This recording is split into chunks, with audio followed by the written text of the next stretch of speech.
Hello everyone, welcome to the channel.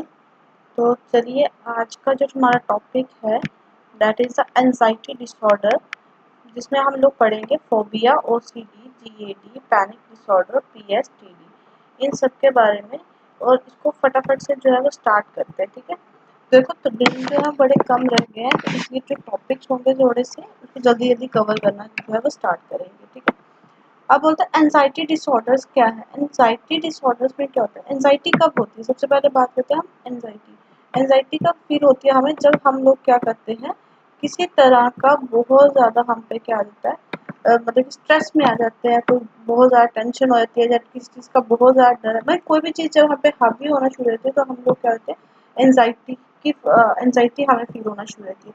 और यहाँ पे क्या है, कुछ कॉमन एंजाइटीज हैं जिनको हम लोग क्या बोलते हैं, फोबिया की जैसे, ठीक है। तो क्या होती है कुछ common anxiety, that is the phobia, ठीक है।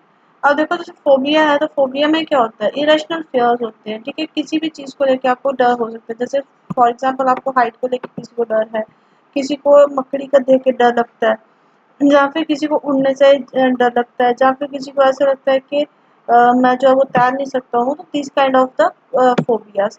अब ये जो फोबियाज हैं, जैसे फियर ऑफ हाइट जो होता है, इस फोबिया को क्या बोला जाता है, एक्रोफोबिया, ठीक है। Acrophobia it's a fear of height. और अरेंकनोफोबिया जो है वो क्या होता है, फियर ऑफ स्पाइडर। जैसे फियर ऑफ फ्लाइंग है तो उसको क्या बोलेंगे, एबियोफोबिया, ठीक है। एबियो, ठीक है, एविएशन होती है ना, तो एबियोफोबिया। देन उसका होता है ऑब्सेसिव, जिसको हमने बोला OSD, obsessive compulsive disorder. Obsessive compulsive disorder क्या होता है, जिसको हम ओसीडी से नाम से जानते हैं। इसमें क्या होता है, हमारे थॉट्स जो हैं वो चेंज होते हैं, तो ठीक है।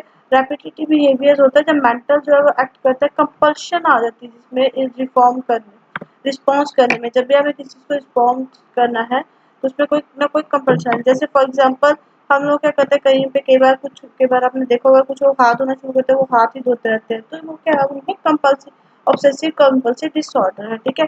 या फिर हमेशा उनको ये लगता है कि वो काउंटिंग जो है रिचुअल्स को या रैपिडली किसी चीज़ को चेक करते रहना, ठीक है। लॉक लगा रहे हो तो मतलब एक काम में आप जब अटक जाते हो, that is the obsessive compulsive disorder. Now the next one is the generalised anxiety disorder, जिसको हम बोलते हैं जीएडी, ठीक है। क्या बोलते हैं इसको, जनरलाइज्ड एंजाइटी डिसऑर्डर। इसमें क्या होता है, एक्सेसिव या फिर अनकंट्रोलेबल वरीज होती है, ठीक है। बहुत ज़्यादा किसी चीज़ को लेके हमारे दिमाग में स्ट्रेस रहता है, जैसे अपने काम को लेके, अपनी सेहत को लेके, और जिसको हम कंट्रोल भी नहीं कर पाते, उसको क्या होता है, जनरलाइज्ड एंजाइटी डिसऑर्डर बोलते हैं।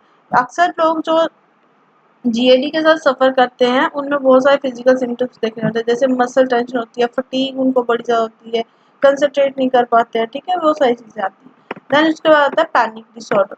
पैनिक डिसऑर्डर में क्या है, इसमें कुछ रिकरेंट पैनिक अटैक्स हो सकते हैं, पैनिक हो जाते हैं जब हम, ठीक है। सडन और इंटेंस पीरियड्स हो सकते हैं, फेयर के डिस्कम्फर्ट हो सकता है, जिसकी वजह से क्या होता है, मतलब विद इन मिनट्स, जैसे हम लोग होता है हमारा दिल जो बड़ी तेजी से धड़कना शुरू रहता है, स्वेटिंग आना शुरू रहती है, कांपने लगते हैं लोग। तो ये सारी जो फीलिंग्स होती हैं, फीलिंग ऑफ इम्पेंडिंग डूम, तो वो सारी हमें क्या कॉज करती है, पैनिक डिसऑर्डर कॉज करती है। नेक्स्ट क्या होता है, पोस्ट ट्रैक्टोमेटिक स्ट्रेस डिसऑर्डर, ठीक है। पोस्ट ट्रोमेटिक स्ट्रेस डिसऑर्डर, तो ये भी क्या है, इसमें ट्रॉमा जैसे हम बोलते हैं ना, वो चीज़ें हम फील करते हैं, ठीक है। इसमें क्या आता है, इंट्रूसिव मेमोरीज आती है, जैसे रात को किसी चीज़ से डर लगता है, ठीक है। अचानक सोए और आँख खुली तो डरना शुरू कर दिया, या फिर ऐसे फील होता है कि हमारे साथ कुछ चल रहा है या कुछ आ रहा है। इस तरह के जो ट्रॉमास होते हैं उसको हम लोग क्या होता है, पोस्ट ट्रॉमेटिक डिसऑर्डर बोलते हैं, ठीक है। Awareness of reminders of the trauma, hypervigilance, negative changes in mood and cognition, ये सारी आती है। अब देखो, एंजाइटी डिसऑर्डर जो है ये क्या बताता है, बोलता है एंजाइटी डिसऑर्डर जो है वो significantly empire daily functioning and quality of life की बात करता है। अब यहाँ पे ये क्या बोलता है कि ये क्या होता है, ट्रीटेबल हो सकता है, एंजाइटी डिसऑर्डर जो है वो ट्रीटेबल है क्या, बिल्कुल है, ठीक है। कैसे ट्रीट कर सकते हैं, जैसे हम उसको किसी को थेरेपी दे सकते हैं, मेडिसिन मेडिकेशन कर सकते हैं उसकी, या फिर दोनों उसी उसको दे सकते हैं कि दवाई भी लगी है और उसके साथ साथ उसको थेरेपी भी दी जा रही है वैसे। तो इसेंशियल है कि इंडिविजुअल के लिए कि वो एक्सपीरियंस करे इन सारे सिम्टम्स को, और प्रोफेशनल के साथ क्या करे, वो डील करे, इन सब के बारे में बातचीत जो है वो करे। तो विद दिस आवर सेकंड जो चैप्टर था वो क्या होता है, कंप्लीट हो जाता है।